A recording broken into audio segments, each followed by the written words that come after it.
Bonjour et bienvenue dans cette nouvelle vidéo Python les fondamentaux. Dans cette vidéo, nous allons parler des variables ainsi que de deux instructions. Nous allons parler de l'instruction de sortie et de l'instruction d'entrée. Et pour cette formation, nous allons utiliser comme éditeur Visual Studio Code. Donc j'ai créé un dossier au niveau de mon bureau que j'ai appelé Python. On va ouvrir ce dossier-là et c'est dans ce dossier-là que nous allons créer nos fichiers Python. Donc on vient au niveau de fichier, ouvrir le dossier. Donc mon dossier se trouve sur mon bureau, donc je vais au niveau du bureau, je sélectionne le dossier Python, ensuite sélectionner un dossier. On a un autre dossier ou encore notre projet ouvert sur Visual Studio Code. Donc c'est dans ce dossier-là que nous allons créer tous les fichiers Python. Donc on va créer un premier fichier. Vu que dans cette vidéo nous allons voir les variables, donc le fichier que nous allons créer, on va l'appeler variable. Et chaque fichier Python qu'on va créer aura pour extension PY. Donc je clique sur cette icône-là pour créer un fichier. Donc le fichier, je vais l'appeler variable. Donc je vais dire variable.py. Donc c'est dans ce fichier-là que nous allons écrire notre code Python. Donc vu que dans cette vidéo plutôt on va parler des variables, on va commencer par définir une variable. Une variable est une structure de données qui permet de stocker une ou plusieurs valeurs. C'est comme un espace de mémoire qu'on va mettre des données ou encore des informations et on aura la possibilité de les récupérer. En programmation, d'une manière générale ou encore en Python, on a comme type de base le type int pour tout ce qui est entier, le type float pour des réels, on a le type string ou encore le str en Python pour des chaînes de caractères, on a le boolean pour tout ce qui est booléen. Donc le int ici ne pourra prendre que des entiers, le float les réels, le string c'est pour des chaînes de caractères et le booléen ne prend que deux valeurs. Le booléen ne peut prendre que comme valeur true ou bien false pour dire vrai ou faux. Maintenant, en Python, on est dans un typage dynamique. Par exemple, si j'ai une variable, par exemple, si je déclare une variable valeur, je peux affecter à cette variable-là, par exemple, la valeur 12. Ici, j'ai affecté à cette variable-là la valeur 12, 12 qui est un entier. Je peux rappeler la même variable, valeur. Je lui affecte une valeur de type string. Quand c'est un string, on le met entre les doubles quotes ou encore des guillemets. Donc ici, je vais écrire par exemple Python. Je peux prendre la même variable, je l'affecte la valeur, par exemple, je vais mettre 10.5. Je vais rappeler la même variable, je vais l'affecter comme valeur true par exemple. Donc si on vérifie, si on vient ici, on vérifie premièrement le type de cette variable. La variable aura pour type int. Et si on vient ici, le type de la variable va changer. La variable aura maintenant pour type string. La même chose ici, le type de la variable va changer. La variable aura pour type float. Et ici, la variable aura pour type bool ou encore boolean. Donc on va essayer de vérifier ça. Mais avant de vérifier ça, on va d'abord voir l'instruction de sortie. Donc l'instruction de sortie qui permet d'afficher les messages au niveau de la console en Python, c'est l'instruction print. Donc print permet d'afficher des messages ou encore de donner des instructions au niveau de la console. Par exemple, si je fais, donc je vais me mettre ici là au niveau de la ligne 4.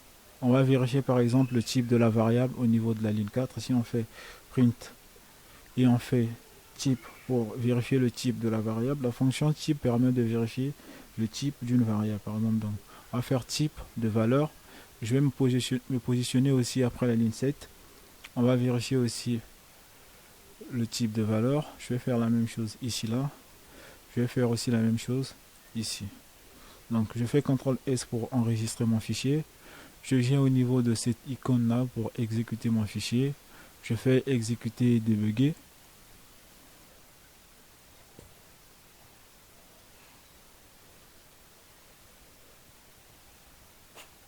Là, on peut bel et bien voir que ici, sur la première ligne, on a le type int. Ici, là, si on va ici, sur la première déclaration, au niveau de la ligne 4, ici, quand on a affiché le type de la variable pour la première fois, ici, on a eu un int. Parce que la valeur qu'on a affectée à cette variable-là, 12, est un entier. Et ensuite, on a affecté une chaîne de caractères et on a revérifié le type de la variable. On a le type string ou encore le str. On a fait la même chose ici là avec la valeur 10.5 pour dire 10 et demi. Ici, on a pour type le float. On a encore changé le type de la variable. On a affecté à la variable la valeur true. Le type de la variable a changé. La variable a maintenant pour type boolean. Donc ici, le typage est dynamique. Le type de la variable change par rapport à des valeurs qu'on affecte à cette variable-là. Nous avons vu l'instruction de sortie avec print. Nous allons maintenant voir l'instruction d'entrée avec input. L'instruction d'entrée ou encore instruction input permet de récupérer des valeurs saisies par un utilisateur en entrée. Donc, par exemple, si on veut demander à un utilisateur de saisir par exemple un nombre, donc je vais enlever tout ça. On va par exemple déclarer par exemple une variable qu'on va appeler nombre. On va dire nombre égale input. Et ensuite, ici, on va passer le message. On va dire à l'utilisateur ce qu'il doit saisir. Donc, nous, on va lui demander de saisir un nombre. Donc, je vais passer mon message.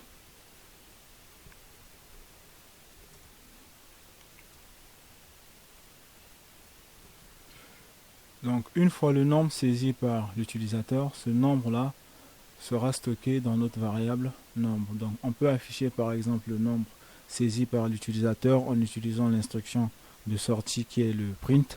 Donc, on va faire print. On peut par exemple mettre un message. On va dire vous avez saisi. Et ensuite, on va concaténer.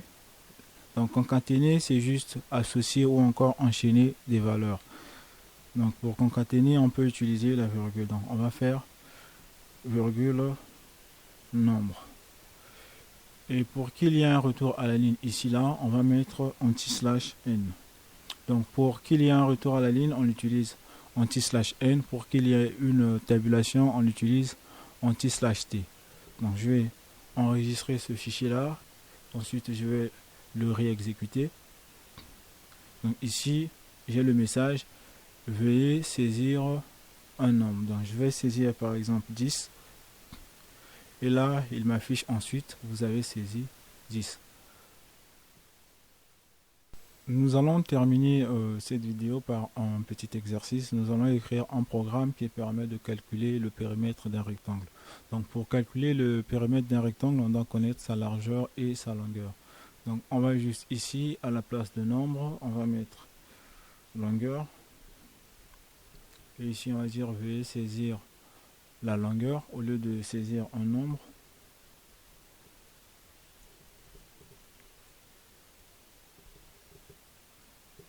On va copier et coller ça à la place de longueur. On va mettre largeur. Je vais enlever ça. Ensuite, on va appliquer la formule du périmètre. On va dire périmètre égal à longueur plus largeur et multiplié par 2. Donc longueur plus largeur, le tout multiplié par 2. On va afficher le résultat, donc on va faire un print. On va faire print de périmètre pour voir la valeur. Donc je vais copier ça, je vais le mettre ici là pour voir la réponse. On va exécuter le fichier pour voir ce qu'on aura comme résultat. Donc il me demande de saisir la longueur. Comme longueur, je vais saisir 10. La largeur, je vais mettre 5. Ici, on peut constater que au lieu de faire ou encore d'appliquer la formule que nous avons mis ici, ce qu'il a fait, il a associé ces chaînes-là, il a fait 10, 10 et 5 et il a multiplié 10 et 5 deux fois, c'est-à-dire il a considéré ça comme une chaîne de caractères, 10 associé à 5 parce qu'on a fait longueur plus largeur, 10. Donc longueur c'est 10, on a saisi 10, il a associé 10 et 5, il a concaténé et ici aussi il a associé 10 et 5. On a multiplié par 2, raison pour laquelle il nous affiche 105, 105. Pourquoi il nous affiche 105? Parce que les données qu'on récupère au niveau d'un input ont pour type str. Si on vérifie par exemple le type de longueur et de largeur, vous allez voir qu'on aura pour type str. On va essayer de faire. Donc, on va se mettre au niveau de la ligne 7. Donc, bon, on se met au niveau de la ligne 8 ici, après avoir calculé le périmètre. Donc, si on fait un print de type, on va faire un print de type de longueur. On va faire la même chose aussi pour la largeur. Ok, on va enregistrer, on va réexécuter le fichier. Donc, je vais saisir 10, je vais saisir 5, les mêmes valeurs. Vous voyez que ici, là, la longueur et la largeur ont pour type str. str, c'est le type chaîne de caractères ou encore string. Donc, on doit convertir la longueur et la largeur en int. Donc, on peut le faire de plusieurs façons. On peut soit venir ici, avant le input, on met int, et on met le input dans le int. Comme ça, la valeur qui sera saisie ici sera convertie en int. Donc, je vais faire la même chose aussi ici. Donc, je vais me positionner là. Je vais faire int et mettre cette instruction-là dans l'instruction int. On va enregistrer. Je vais enlever tout ça là, comme ça. On va réexécuter le fichier. Donc, on va réexécuter notre code. Donc, je vais lancer. Il me demande de saisir la longueur. Donc, je vais mettre 10. La largeur, je vais mettre 5. Et ici, on peut bien voir que avec la conversion qu'on a fait, le type de longueur et largeur a changé. Là, pour la longueur, on a pour type int, et la même chose aussi pour la largeur. Et notre formule est correcte parce que si on fait 5 plus 10, ça fait 15. 15 fois 2, ça fait 30. Le résultat est correct. Je vous remercie d'avoir suivi la vidéo. N'oubliez pas d'aimer la vidéo, de la partager et surtout de vous abonner sur la chaîne Bantu School. Merci.